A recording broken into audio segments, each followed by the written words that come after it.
ஹமாஸுடனான போரில் தங்களது படையினர் சர்வதேச சட்ட திட்டங்களை பின்பற்றவில்லை என்று 17 மாதங்களாக அந்த போரை நடத்தி வந்த இஸ்ரேல் முப்படை தளபதி ஹெர்சி ஹெலேவி ஒப்புக்கொண்டிருக்காரு. மேலும் காசாவில் இஸ்ரேல் நடத்திய தாக்குதல்ல உயிரிழந்தவர்கள் மற்றும் காயமடைந்தவர்களின் எண்ணிக்கை குறித்து ஹமாஸின் சுகாதாரத்துறை அமைச்சகம் வெளியிட்டு வரும் புள்ளி விவரங்கள் உறுதிப்படுத்தும் வகையில் 2 லட்சத்திற்கு மேற்பட்ட பாலஸ்தீனர்கள் இருக்கின்றனர் அல்லது காயமடைந்து இருப்பதாகவும் கூறப்பட்டிருக்கு. கடந்த 2023ஆம் ஆண்டு அக்டோபர் 7ஆம் தேதிதான் இஸ்ரேலுக்குள் நுழைந்து ஹமாஸ் படையினர் தாக்குதல் நடத்திய போது ஈன் ஹெபேஷோர் என்ற பகுதியில் வசிப்பவர்கள் அங்கு நடைபெற்ற தாக்குதல்ல வெற்றிகரமாக முறியடிச்சிருக்காங்க. அவர்களுடன் நடைபெற்ற சந்திப்பு நிகழ்ச்சியில ஹெர்சி ஹெலேவி பேசியதில் காசா மீதான தாக்குதல்ல அங்கு வசித்து வந்த 22 லட்சம் பேர்ல 10% மேலானவர்கள் இருப்பதாகவும் அவர்கள் காயமடைந்திருப்பதாகவும் தெரிய வந்திருக்கு. அந்த எண்ணிக்கை 2 லட்சத்தை விட மிகவும் அதிகம். இது ஒரு நாகரிகமான போர் கிடையாது. யாரும் நீதியும் நேர்மையும் மனதில் நிறுத்தி நடந்து கொள்ளவில்லை. இஸ்ரேல் படையினரின் நடவடிக்கைகள் எந்த ஒருவரும் ஒரு தடவை கூட கட்டுப்படுத்துவது கிடையாது என்று சொல்லப்படுகிறது. இராணுவ தலைமை சட்ட ஆலோசகர் இயாஃபத் தோமர் ஜெருசலாமி இதற்கு விளக்களிக்கவில்லை. சொல்ல போனால் அவருக்கும் எனது நடவடிக்கை கட்டுப்படுத்துவதற்கும் எந்த அதிகாரமும் இல்லை என்று ஹெலேவி தெரிவிச்சிருக்காரு. காசாவில் சனிக்கிழமை நடத்தப்பட்ட தாக்குதல்ல உயிரிழந்த 31 பேரையும் சேர்த்து அங்கு இஸ்ரேல் ராணுவம் சுமார் 2 ஆண்டுகளாகவே நடத்தி வரும் தாக்குதல்ல இன்று வரை 64,803 பேர் உயிரிழந்திருக்காங்க. 1,64,264 பேர் காயமடைஞ்சிருக்காங்க என்றும் காசா சுகாதாரத்துறை அமைச்சகம் தெரிவிச்சிருக்கு. இருந்தாலும் போர் சேதங்கள் குறித்தும் அந்த அமைச்சகம் வெளியிடும் புள்ளி விவரங்கள் மிகைப்படுத்தப்பட்டவை, பொய் பிரச்சாரம் என்று இஸ்ரேல் ராணுவம் தொடர்ந்து குற்றம் சாட்டிட்டு வராங்க. இந்த சூழ்நிலையில தான் ஹெர்சி ஹெலேவி தற்பொழுது பேசி உள்ளது. காசா சுகாதாரத்துறை அமைச்சகம் புள்ளி விவரங்களை உறுதிப்படுத்தி இருக்கு. இது மட்டுமின்றி காசாவிலையும் மேற்கு கரையிலும் இஸ்ரேல் ராணுவம் சர்வதேச சட்டங்களை மீறி வருகிறது என்றும் மனித உரிமை அமைப்புகள் தொடர்ந்து குற்றம் சாட்டிக் கொண்டே வருகின்றாங்க. அதை தற்பொழுது ஹெர்சி ஹெலேவி தனது பேச்சின் மூலம் ஒப்புக்கொண்டிருக்கார். இது குறித்து இஸ்ரேல் மனித உரிமை வழக்கறிஞர் மைக்கேல் பாட் கூறுகையில், இஸ்ரேல் ராணுவத்தில் பணியாற்றும் சட்ட ஆலோசகர் வெறும் ரப்பர் ஸ்டாம்புகள் என்பதை ஹெலேவியின் இந்த கூற்று வெட்ட வெளிச்சமாக்கி இருப்பதாகவும் சொல்லப்படுது. தங்கள் குழுவில் இருக்கும் சட்ட வல்லுநர்கள் வெறும் ஆலோசனை வழங்குபவர்கள்தான்.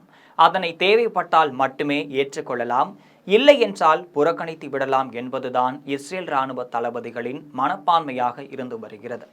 சட்ட ஆலோசனைகள் எல்லாம் பின்பற்றியே தீர வேண்டிய கட்டாய விதிமுறைகள் என்ற எண்ணமே அவர்களுக்கு இல்லை என்றும் சாடியிருக்கார்.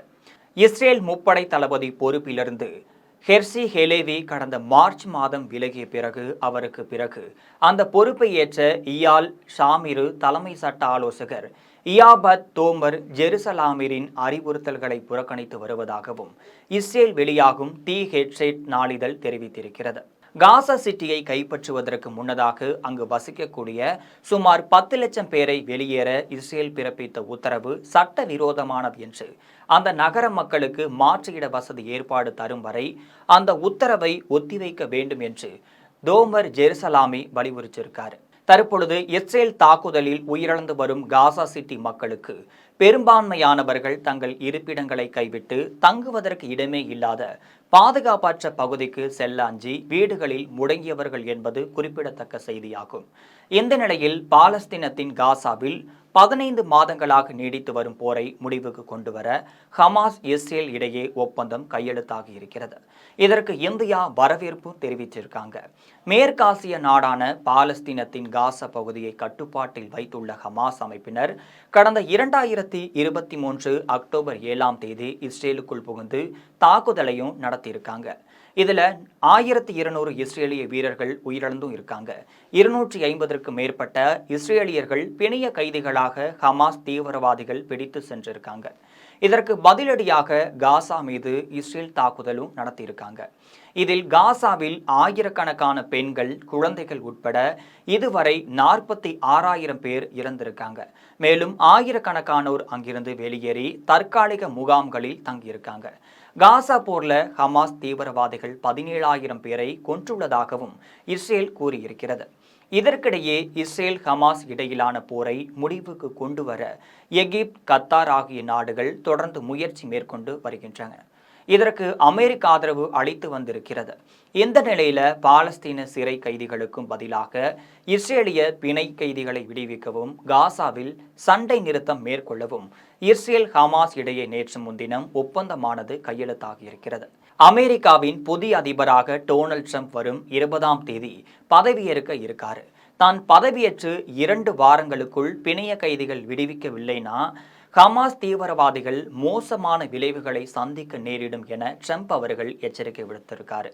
இதையடுத்து மத்திய கிழக்கு நாடுகளான அவரது தூதர் ஸ்டீவ் விட்காஃப் ஒப்பந்த ஏற்பாடு ஜோ பைடன் குழுவினருடன் இணைந்து பணியாற்றியும் வந்திருக்காரு. இந்த நிலையில தான் இந்த ஒப்பந்தமானது கையெழுத்தாகி இருக்கிறது.